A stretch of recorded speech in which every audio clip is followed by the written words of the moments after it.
Après cette visite consacrée à l'hôpital, Elisabeth Borne s'est entretenue avec Emmanuel Macron. Oui, un président de retour à Paris après les sommets du G7 et de l'OTAN. Sur la table, pas mal de sujets épineux à résoudre, Arthur Delaborde. Et le tout premier d'entre eux, c'est la composition du nouveau gouvernement. Oui, le remaniement qui est attendu d'ici le début de semaine prochaine, probablement lundi ou mardi. Et il y a un certain nombre de postes à attribuer. Il faut par exemple trouver un ministre de la transition écologique, puisqu'Amélie de Montchalin doit partir. Elle a perdu, vous le savez, les législatives. Même chose pour Brigitte Bourguignon, qui doit, elle, partir du ministère de la Santé.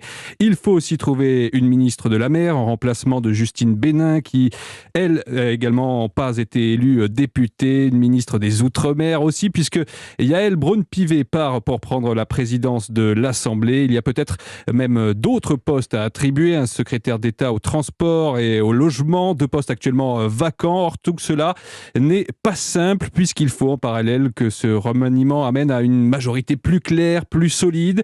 Et puis il y a aussi le sujet Damien Abad à traiter. Est-ce que le ministre des Solidarités va pouvoir rester à son poste alors qu'il est visé par une enquête pour tentative de viol? C'est donc à toutes ces questions qu'Emmanuel Macron et Elisabeth Borne vont devoir répondre, qu'ils ne se sont pas vus depuis une semaine, doivent donc décider avant les échéances très importantes de la semaine prochaine. Outre le remaniement qu'on a évoqué, il y aura aussi le discours de politique générale d'Elisabeth Borne. Ça sera mercredi. Arthur Delaborde.